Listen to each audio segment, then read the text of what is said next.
Look at that. It's another Wednesday. Well, we're not at the Rusty Putter today here, but another Wednesday on not another three putt. Another day of severe storms in the Midwest, Nick. Absolutely. That's just the common theme here for the past, what do you say, month, 30 days, maybe a little more? We might have to start moving this to a different date or something just to see if like the weather just follows us or what the problems are. But hey, so we're here, giving the advice to people still. Hey, we'll risk a life, limb, and anything here to talk about the difference between FHA and conventional mortgages. The decision that could cost you thousands. We just don't know which thousands it's going to cost you. Nick, I think you see this a lot. You have buyers ask these questions. I have buyers ask these questions, right? What's better, FHA or conventional? What are you going to say?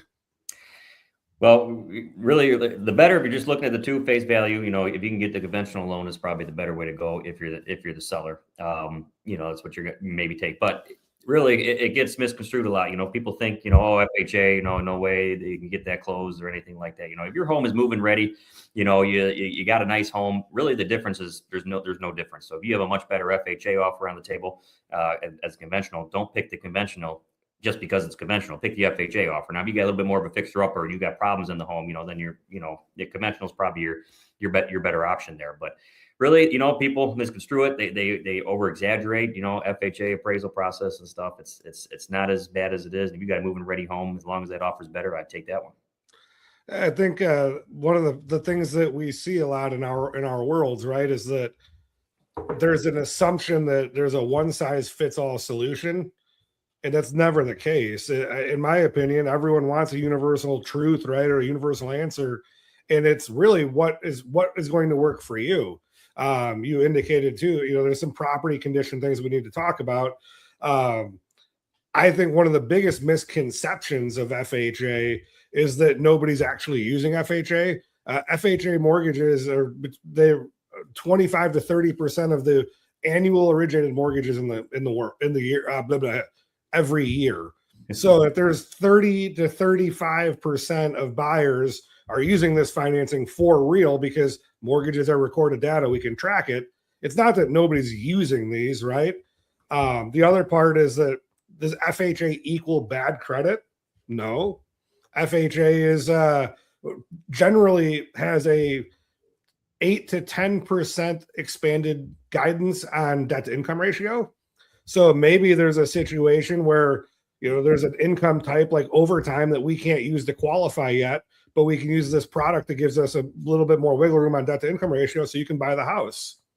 My other, thing that I guess we see too is, if a buyer chooses to go conventional or, they qualify for conventional, but they want to go FHA. I'm actually having a conversation with someone on Friday about that because the actual cost, the interest rate on the FHA solution is going to be a little bit lower, drives the payment down. There's some trade-offs in cost, and we could talk about all that.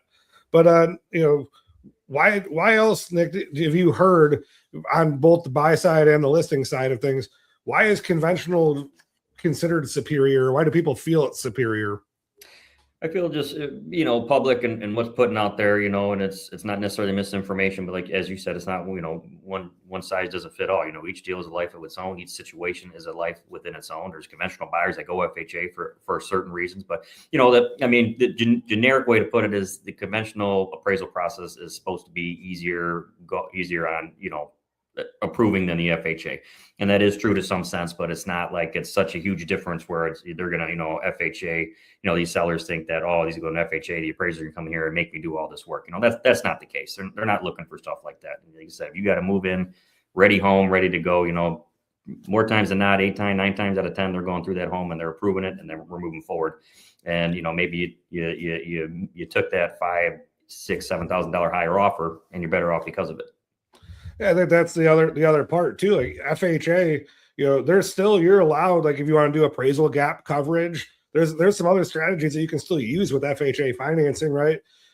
Think about this. If you're a seller and a buyer comes to you with FHA appraisal gap coverage, which is, we're willing to pay over the appraised value up to a certain amount.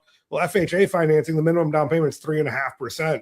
There are conventional programs at 3%, but most of them start at 5. Well, now there's a 1.5% wiggle room on price on a $300,000 house, or that's another $3,000 to $4,500 that can provide a seller surety by utilizing that strategy. And then Fannie Mae and Freddie Mac came out about middle of last year with some additional guidance to appraisers on conventional appraisals regarding lack of maintenance or deferred maintenance in properties too. So that old adage of like, we'll just take this turd, polish, not even polish it up and it'll go conventional doesn't necessarily pan out. A lot of these properties that get advertised, conventional only. Well, realistically, it's cash or it should be renovation only. You've seen enough properties with a missing wall, the roof's caved in, all that fun stuff. That stuff's not going to pass your regular conventional financing, as you mentioned. So really, majority of the stuff that could pass in conventional is going to pass in FHA. Maybe there might be minor details in why that it isn't, and maybe that has to be taken care of by the seller or whatever. But if we're talking, a $5,000, $6,000, $7,000, $10,000 price difference between the two offers, I mean, you're talking about very minimal work and, a lot more money in your sale put back in the seller's pocket. So, that's stuff to consider. We hit it right on the head. Conventional just doesn't automatically mean, okay, the loan's going to go through. So let's pretend we have 3 buyers, right? Buyer A, 620 credit score. Buyer B, a 680 credit score. Buyer C, a 760 credit score. Mm-hmm. This is where we figure out, does FHA or conventional make more sense? The reason being is, we'll skip ahead into the program here, is we want to talk about mortgage insurance and how mortgage insurance works. So on an FHA mortgage, okay, your mortgage insurance on that, if you're going to have mortgage insurance on FHA regardless of down payment. So the amount changes when you go from 3.5 to 10 and 10 and more. The rate goes down a little bit on that. The PMI rate goes down a little bit, but not that much. But the biggest difference is on conventional. PMI is a factor of your credit score, your loan to value, and the property type. So your credit score plays a factor in that cost. On FHA, it doesn't matter if you're a 760 or a 620. Your mortgage, I won't say PMI, your mutual mortgage rate is the same. So the only dictating factor is down payment there. So that 620 to 680 range, FHA is likely going to make more sense from a monthly payment standpoint. Yeah. You know that one? Yeah, that's why we have you, Tony. You break it down for us so we can help the people. So let me ask you this question, Nick. You're put your buyer's hat on, right? Yep. Would you rather have 20% down and no money left when you bought a house, or you put 5% down and have a healthy emergency fund? 5% down, healthy emergency fund every day of the week, twice on Sunday, no questions asked. You got diapers are expensive. Diapers are expensive. Yes, I know that all too well. Got the 5 month at home, too well too. So, absolutely, and I would lean the exact same direction there. If you could erase one mortgage myth forever, Nick, what would it be? Oh man, there's a lot there, but if we're there's a lot to pack in with that. But if we're eliminating one mortgage myth, I mean, I think it's exactly what we're talking about. Because I deal with sellers all the time, right? I go in there in the listing appointments. We don't want to deal with any FHA, VA, and I right away I combat that right away. Say, guys, don't throw that off the table. Your house is totally fine. We're going to pass it. We're not going to not take an offer just because FHA, VA. We're going to look at the other terms, besides that. But this is a big myth. This is a big thing, and I think it's a huge question that people ask, and I get it every day. I'm sure you do as well. You want me to dispatch one of mine? Yeah. All right. Here's a super interesting one. So the general waiting period after a foreclosure on an FHA mortgage is 3 years. On a conventional mortgage, it's 7 years.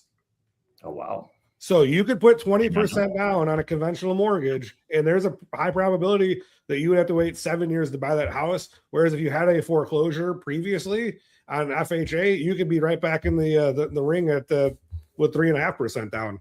So there's hidden benefits that people don't know. I didn't even know that. There's hidden benefits that people don't know, and why you might do something like that. Yeah, and if I can take one more gratuitous shot here at the world, the other piece of this puzzle that is a huge myth is that mortgage companies, like a loan originator, we're legally, there's federal laws passed about how we're compensated on transactions.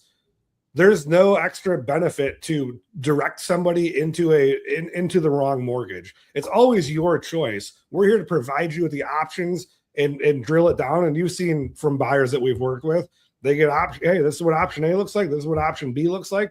It's your choice. Here's the two that I would take. And I got pretty thick skin too. So you can tell me A and B suck and we want to go to C. But it's always a buyer's choice. There's just a lot of ways to get home, but that doesn't happen without us having the conversation, right? No, absolutely. And that's at the end of the day. I know we're at time here, but at the end of the day, that's where you're trying to get to. So, like you said, there's no benefit for you guys, no benefit as a agent. If I'm listing a home to, tell my seller, hey, take a look at FHA and VA buyers. There's no point. If I feel like it's not going to close because of their guidelines, which are minimally different than a conventional, I wouldn't do that because I'm wasting my own time. We're not getting paid. You're not getting paid, and nobody's happy. Well, think about it. If FHA is 30 to 35% of the buyer pool, we'll say VA is another 10% of the buyer pool. If you're a seller, maybe blocking out 40% of buyer pool isn't the best idea. No, absolutely not. And it's not a good idea at all. And like I said, minimal differences on what they're approved in. And I wouldn't, if you're going to spend a couple $100, because maybe you got to fix some things that FHA appraiser might or VA appraiser might require you to do. But you're going to make $6,000, $7,000, $5,000 more dollars in the deal. That's a good trade-off. A paintbrush could be worth what did I say? A picture is worth 1,000 words. A paintbrush could be worth $5,000. Absolutely. All right, Nick, anything else that going on in the marketplace you want to hit on real quick? That's it, man. I'm tired of these storms. Adam's probably up to his head and all the stuff he's getting called on. So hopefully we get some summer weather coming our way here in the next couple of weeks. But other than that, we're rocking and rolling.